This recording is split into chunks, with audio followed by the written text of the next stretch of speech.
السلام علیکم اسٹوڈنٹس، آج ہم پڑھیں گے اعلیٰ عدالتی کونسل، سپریم جوڈیشل کونسل۔ یہ پاکستان کا ایک منفرد عدالتی ادارہ ہے اور یہ ایک ایسا ادارہ ہے کہ جس کی مثال جو ہے وہ برطانیہ، امریکہ یا کسی بھی ملک کے دستور سے ہمیں نہیں ملتی، کیونکہ اس کے علاوہ جو بہت ساری چیزیں ہیں، جو بہت سارے ادارے ہمارے یہاں موجود ہیں، وہ جو ہے وہ چیزیں ہم نے برطانیہ سے اڈاپٹ کی ہیں، کیونکہ برطانیہ میں بھی پارلیمانی نظام حکومت ہے اور ہمارے ہاں بھی پارلیمانی نظام حکومت ہے۔ لیکن یہ جو ادارہ ہے، یہ جو اعلیٰ عدالتی کونسل ہے، یہ ایک جداگانہ نوعیت کی حامل ہے اور اب ہم اس کے فرائض اور اس کی تشکیل کو دیکھ لیتے ہیں۔ اس کی تشکیل میں جو ہے وہ سب سے پہلے اعلیٰ عدالتی کونسل 5 ارکان پر مشتمل ہوتی ہے، ٹھیک ہے، اور ان ارکان کو صدر نامزد کرتا ہے۔ اب یہ کون کون لوگ ہوتے ہیں؟ اس میں سب سے پہلے نمبر 1 پہ ہے سپریم کورٹ کا چیف جسٹس۔ اعلیٰ عدالتی کونسل کے اندر ایک ہوتا ہے chief justice of Pakistan. Number 2 پہ ہائی کورٹ کے 2 چیف جسٹس، ٹھیک ہے، 2 ہائی کورٹس کے چیف جسٹس ہو گئے، یہ ٹوٹل ہو گئے 3 لوگ، اور اس کے علاوہ سپریم کورٹ کے سب سے سینئر 2 جج، تو یہ ٹوٹل ہو گئے ہیں جی 5 ممبرس۔ تو اعلیٰ عدالتی کونسل کے 5 ممبر ہوتے ہیں جن کو صدر پاکستان نامزد کرتا ہے۔ اچھا جی، نیکسٹ آ جاتے ہیں اس کے اختیارات کی طرف۔ سب سے پہلا ہے جی تحقیقاتی ادارہ۔ یہ جو ادارہ ہے یہ ایک تحقیقاتی ادارہ ہے، یہ کونسل تحقیق کرتی ہے، ریسرچ کرتی ہے، کس چیز پر؟ سپریم کورٹ یا ہائی کورٹ کے کسی جج کے خلاف لگائے گئے الزامات کی تحقیق کرتی ہے، ٹھیک ہے۔ اگر کسی بھی جج پر کوئی الزام لگتا ہے تو اس پر تحقیق کی جاتی ہے، اور اگر وہ الزامات درست پائے جائیں تحقیق کے نتیجے میں تو پھر ان کے لیے سزا تجویز کی جاتی ہے، ٹھیک ہے۔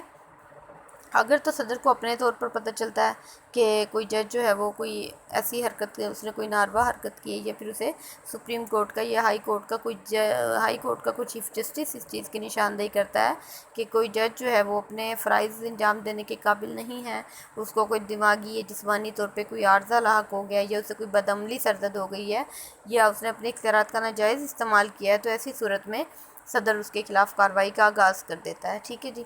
اچھا جی، نیکسٹ ہے صدر اور اعلیٰ عدالتی کونسل کا اجلاس۔ اب جب کسی کے حوالے سے صدر کو یہ بتایا جاتا ہے کہ اس نے کوئی ایسی حرکت کی ہے، تو صدر ایسے میں اعلیٰ عدالتی کونسل کا اجلاس بلانے کی ہدایت کرتا ہے، ٹھیک ہے۔ پھر کیا ہوتا ہے جی؟ اس جج کے خلاف جس پر الزام لگا ہوتا ہے اس کے خلاف مکمل تحقیق ہوتی ہے، اسے اپنی صفائی کے اظہار کا موقع دیا جاتا ہے کہ وہ اپنی صفائی پیش کرے، اسے اپنے شواہد پیش کرنے کی بھی اجازت ہوتی ہے، ٹھیک ہے جی، جو بھی وہ ثبوت، جو بھی چیزیں وہ پیش کرنا چاہتا ہے۔ تو پھر اس کے بعد کیا ہوتا ہے، جو پوری طرح چھان بین کرنے کے بعد پھر اعلیٰ ترین عدالتی کونسل اپنی سفارش جو ہے وہ ترتیب دیتی ہے، اور اگر وہ جج کے خلاف تحقیق کو ثابت سمجھے تو صدر کو اپنی رائے سے آگاہ کر دیتی ہے، ٹھیک ہے جی، جو بھی وہ سفارشات ترتیب دیتی ہے وہ صدر کو بھجوا دیتی ہے، اور پھر صدر جو ہے وہ اس کو سزا دینے کا فیصلہ جو ہے وہ صدر کرتا ہے۔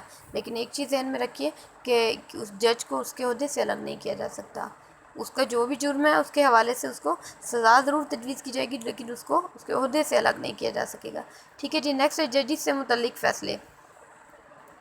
اعلیٰ عدالتی کونسل جو ہے، ایک تو وہ اگر کسی پر الزام لگتا ہے اس پر تحقیقات ہوتی ہیں، اس کے علاوہ سپریم کورٹ اور ہائی کورٹ کے ججوں کے جو مسائل ہوتے ہیں ان کو ایڈریس کرتے ہیں، عدالتوں کے قواعد و ضوابط، جو عدالتوں کے رولز اینڈ ریگولیشنز ہیں ان کو سیٹ کرتی ہے، ججز کی ملازمت کی جو شرائط وغیرہ ہیں ان کے متعلق بھی جو بنیادی فیصلے ہیں وہ اعلیٰ عدالتی کونسل ہی کرتی ہے، اور یہ تمام فیصلے صدر کی توثیق کے بعد ملک میں نافذ کیے جاتے ہیں۔ نیکسٹ ہے جی اعلیٰ عدالتی کونسل کا رکن جج۔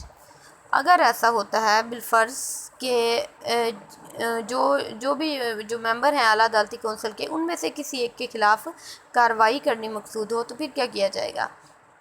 تو ایسے میں وہ جو متعلقہ ممبر ہے وہ اس مقدمے کے دوران اس اجلاس میں، اعلیٰ عدالتی کونسل کے اجلاس میں شریک نہیں ہوگا، کیونکہ کارروائی اسی پر کی جا رہی ہے تو وہ اجلاس میں شریک نہیں ہوگا، اس کی جگہ نیا فرد جو ہے اس میں شامل کر لیا جائے گا، ٹھیک ہے جی۔ اگر فرض کریں کہ سپریم کورٹ کے چیف جسٹس کے خلاف کارروائی ہوگی تو پھر کیا ہوگا؟ اس کی جگہ جو تیسرا جج ہے وہ بھی سپریم کورٹ سے ہی لے لیا جائے گا، ان کے موسٹ سینئر ممبر جو ہے وہ اس کو لے لیا جائے گا، ٹھیک ہے۔ اگر ہائی کورٹ کے چیف جسٹس کے خلاف کارروائی ہونی ہے تو پھر کیا ہوگا، کسی اور ہائی کورٹ سے ایک چیف جسٹس کو اس میں شامل کر لیا جائے گا۔